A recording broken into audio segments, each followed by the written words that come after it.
We are all gathered at St. Peter's Catholic Church, where about 50 of us have come together to honor the life of Tobias Radel. It is August of 2026, and after hearing the heartfelt words shared by Tobias's family, we now shift to the voices of his friends, those who knew him in their own personal ways. And now it's my turn to speak. Good morning, everyone. Thank you all for being here as we are gathered to honor and remember the life of someone who made a real impact on each of us, someone we all love and cherish, our friend Tobias Radel. I had the privilege of living with and knowing Toby for 3 months. And while that may seem like a short time, I learned quickly that 3 months with Toby was enough to leave a permanent mark on a person's life. It was enough to leave a permanent mark on my life. That was who he was. Quietly influential, deeply generous, and impossible to forget. One of the things that stood out most about Toby was his belief on hands-on training. He didn't just talk about things, he actually showed you. He knew how to build houses from the ground up, and he took the time to teach me skills I never imagined that I would learn. He taught me how to insulate a wall, how to hang drywall, and how to use a power drill with confidence. He taught me all this with patience, with humor, and with a genuine desire to see me grow. Those moments weren't just lessons, they were acts of care, which described him as a person.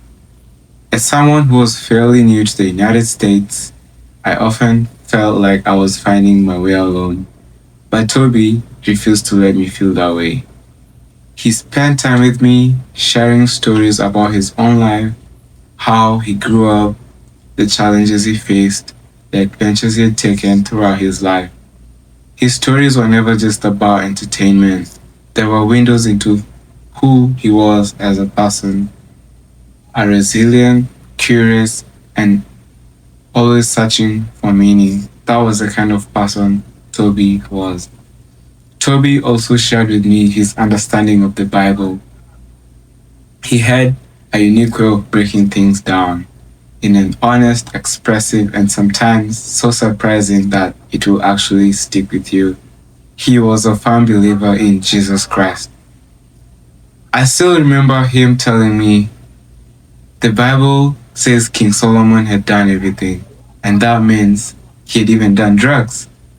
That was the kind of statement that Toby would actually make. Bold, thoughtful, and delivered with a mix of seriousness and humor that would actually make you to stop and think about what he said. More than anything, Tobias listened to me. He treated me like family at a time when I needed that the most. And that is something that I will forever hold dear to me and I will never forget. His kindness was quiet but powerful. He gave without expecting anything back. He cared because caring was simply who he was as a person.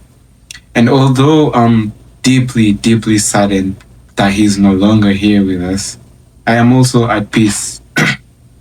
I take comfort knowing that Toby is resting now. He is free from pain and free from struggle. And I believe that the same warmth and generosity that he gave us here will stay with us long after today, long after he's gone. As we say goodbye, let us remember him not only with sorrow, but with gratitude. Gratitude for his teachings, his story, his faith, his humor, and his heart. Gratitude for the way he made us feel, seen, and valued. Thank you, Toby, for what you gave us. Thank you for what you gave me.